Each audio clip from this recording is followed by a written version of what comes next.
I made $14,000 this month as an 18-year-old Singaporean while still being in school, but I'm miserable. It's April 27th right now, 2026, and we're going to end on a 14K month. In case you're wondering what I do growth operating for coaches where we scale their businesses and I take a cut of it. It's an awesome business model. And the reason why I'm making this video is because I want to let you know that you have already achieved the goals that you said will make you happy. And if your happiness or fulfillment in life or anything that you want to do is contingent on you achieving your goal, you're never going to be happy and you'll always be trapped, chained to the very thing that you said would get you the freedom that you want.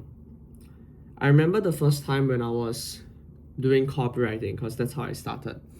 I was so obsessed with the notion of making 10K a month, right? So I remember I first started watching Tyson 4D, which is this OG copywriter who isn't really that good. He ripped off Sean's stuff, I think. But at that time, I had just one goal in mind, that was hitting my first 10K month. And let me tell you, when you hit your first 10K month, it's gonna feel so fucking good. It's gonna feel so fucking good. It's gonna feel like, how do I describe it? Like you nutted 10 times in a row without the post-nut clarity. That's how good it's gonna feel. And you're gonna feel good for like 1 to 2 days.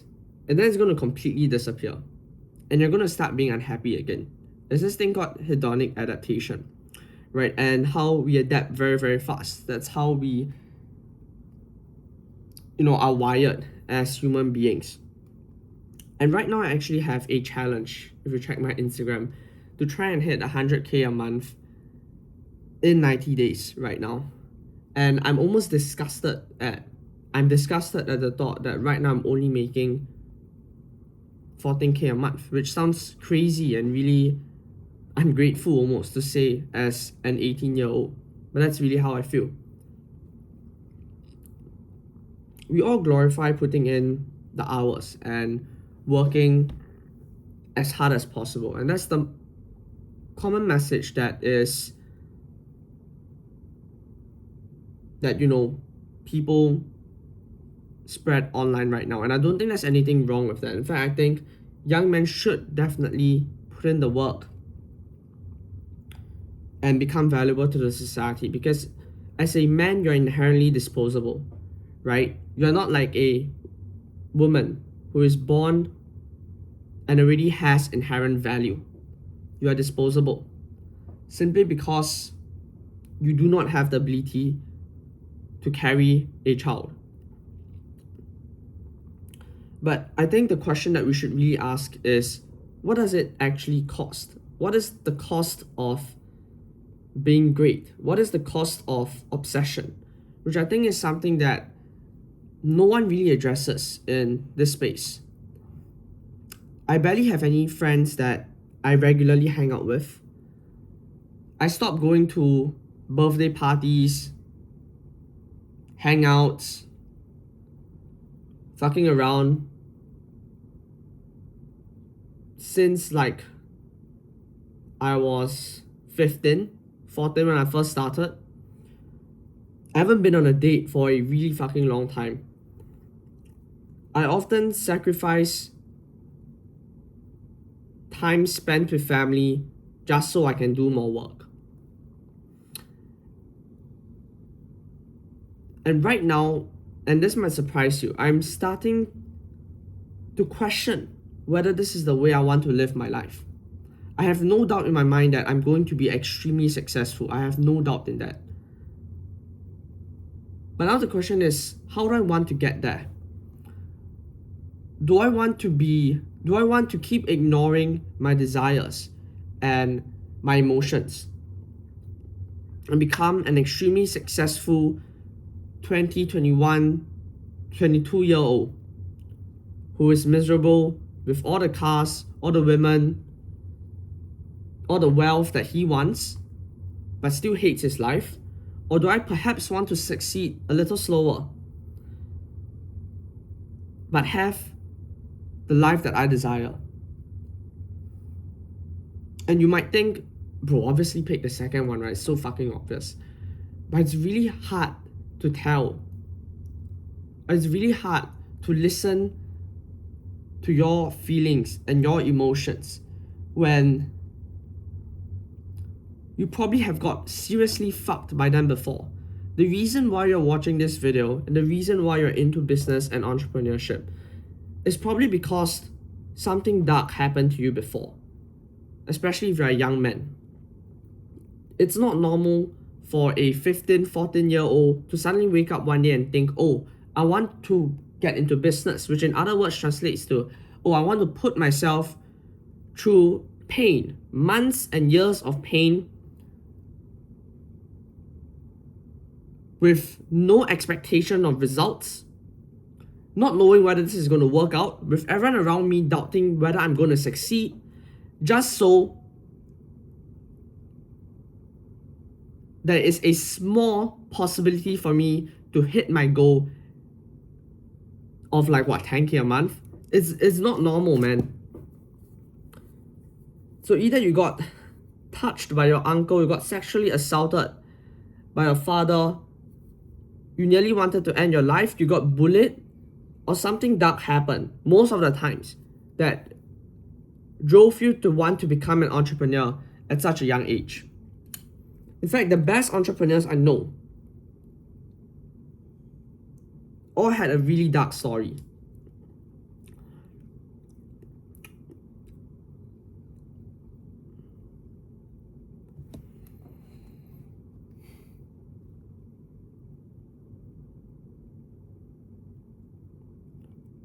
You have already achieved the goals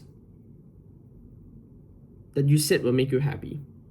You have already achieved the goals that you said will make you happy. And if you aren't living the life you want right now, don't expect yourself to have the life you want once you have achieved your goals. I think that's a lesson that life has continuously slapped me in the balls with. And you can probably relate to this.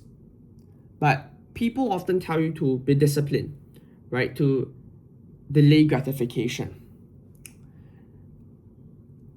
And as a young guy, you might think, this is good. I really want to be extremely disciplined. I really want to delay gratification to the max. But what happens when you take it to the max? What happens when your entire life just becomes a fucking long... How do I say this? Your life is just delayed gratification. When are you ever going to gratify yourself then? When are you ever going to enjoy the gratification if everything is just delayed? And I know this sounds really stupid right now, and I'm really struggling to articulate myself here because that's a skill that I'm trying to learn as well. But I think you kind of get where I'm coming from. And this video is not really meant for anyone, it's just meant for me because these videos are low-key therapeutic to make. And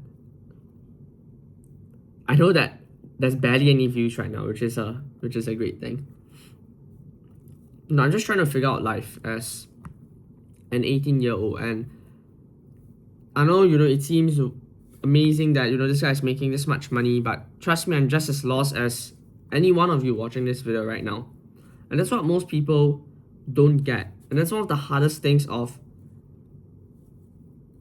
starting your own business as well, is that it's extremely lonely and no one talks about it.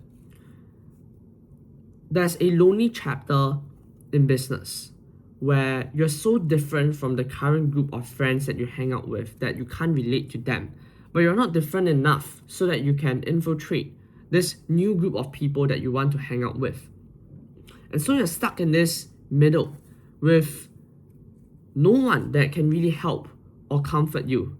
And every time you look around you to find someone that can help you with something that you're stuck with, or to tell you that you're doing great and you need to just persist, you're gonna realize that, oh fuck, it's me again that has to do that. And it's a really humbling and painful experience.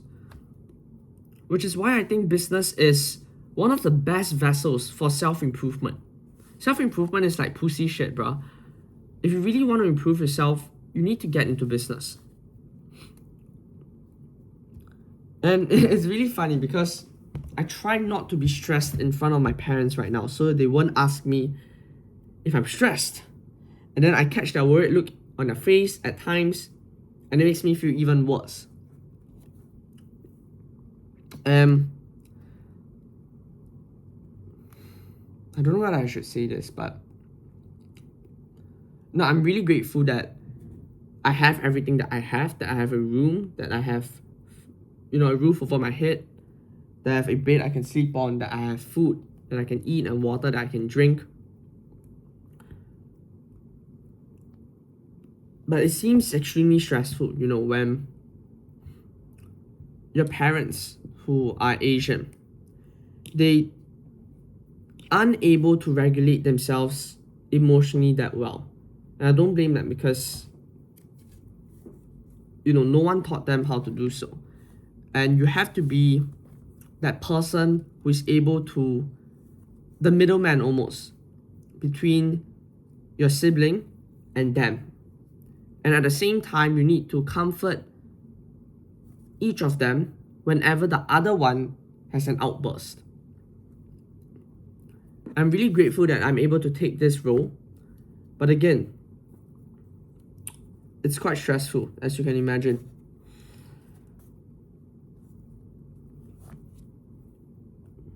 Right now, it's day 32 of trying to make 100K a month. And my mental health is not good, bro. It's not very good. As you can tell, probably.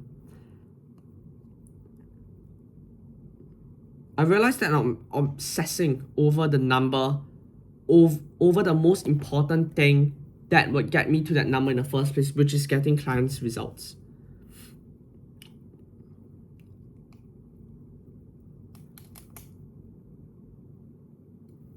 I don't know whether it's a mistake to have posted this on Instagram. I don't know whether this would work out. I don't know whether, I fucked up by telling myself 32 days ago that, bro, this is gonna work well. Because, you know how it goes, right? There's always troubles along the way. And it's funny how people cheer for you when you need it the least. They cheer for you at the beginning, when you're, hyped and motivated and you're going in fresh, and they cheer for you at the end when you've achieved the results. But they never cheer for you in the middle, when you're lonely, when you're struggling, and when you need it the most.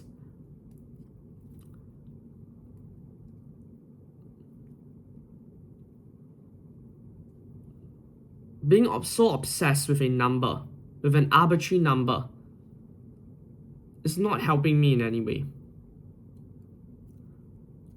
And so what I think I really need to do is detach from this number, from this metric that doesn't mean anything in the first place.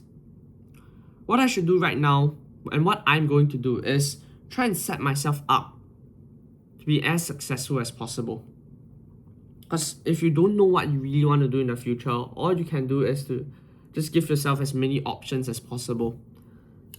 And that's like the best move on the chessboard that you can make.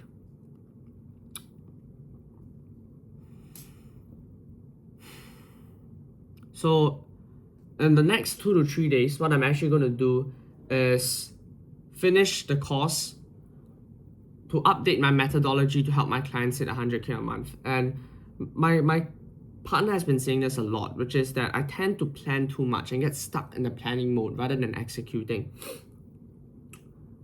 And sure, when it comes to executing, I'm like a fucking beast at it, right? I move extremely quickly.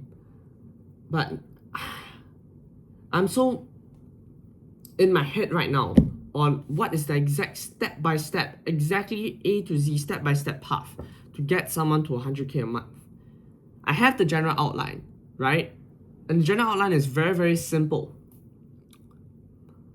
But there's uncertainty. And being able to sit in the uncertainty to sit in shit is something that I need to get much better at. So that's basically it for the video.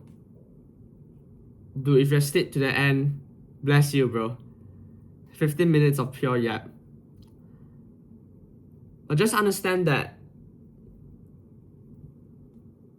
your life will not change that much once you hit the goal. And if there's something right now that you're putting off till you have hit this so-called goal, know that you're going to keep putting it off. You're not going to do it just because you hit your goal. And you might as well start living your life right now. A wise man once told me that a man has 2 lives, and the second one only begins when he realizes he only has one.